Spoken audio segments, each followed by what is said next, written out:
Veillez donc avec soin de la façon dont vous vous comportez. Que ce ne soit pas comme des fous, mais comme des sages. Rachetez le temps, car les jours sont mauvais.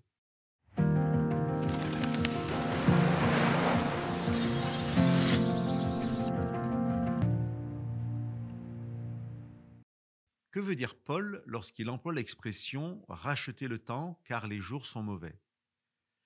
La traduction Parole de vie a compris ceci.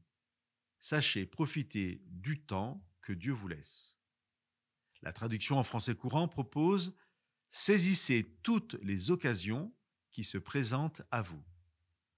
Cette expression de Paul fait écho à la littérature de sagesse. Et nous avons un exemple de cela dans le livre de l'Ecclésiaste, au chapitre 3, un des passages les plus connus devenu proverbial de nos jours. Il y a un temps pour tout, un temps pour chaque chose sous le ciel. Je vous lis succinctement l'énumération que fait l'Ecclésiaste dans ce chapitre 3. Il y a un temps pour naître et mourir, planter et arracher, tuer et guérir, démolir et bâtir, pleurer et rire, se lamenter et danser, jeter ou ramasser des pierres, embrasser ou non, chercher ou perdre, garder ou jeter, déchirer, coudre, se taire ou parler, aimer ou détester, et enfin, un temps de guerre et un temps de paix. L'apôtre Paul, il y a 2000 ans, pensait que le temps de toute chose était plus proche de sa fin que de son début.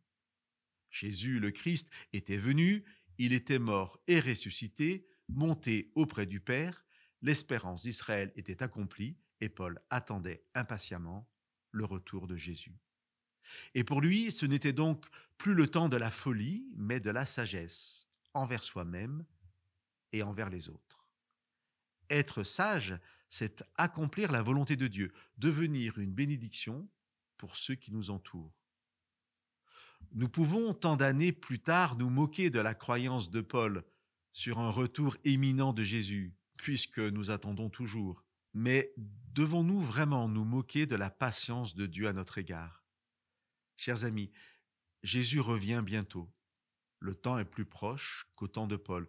C'est une vérité mathématique, si je puis dire. J'ai la même espérance que Paul, et au risque d'être moqué, j'ai la ferme conviction d'avoir raison. L'étude de la parole de Dieu, des prophéties qui y sont contenues, l'étude de ce que la Bible appelle les signes des temps, m'installe dans cette certitude. Chers amis, la Bible nous invite à racheter le temps, à mettre à profit le temps présent pour le bien envers son prochain. Alors, entrons dans cette démarche du bien, ne perdons pas de temps et que Dieu nous bénisse dans cette dynamique.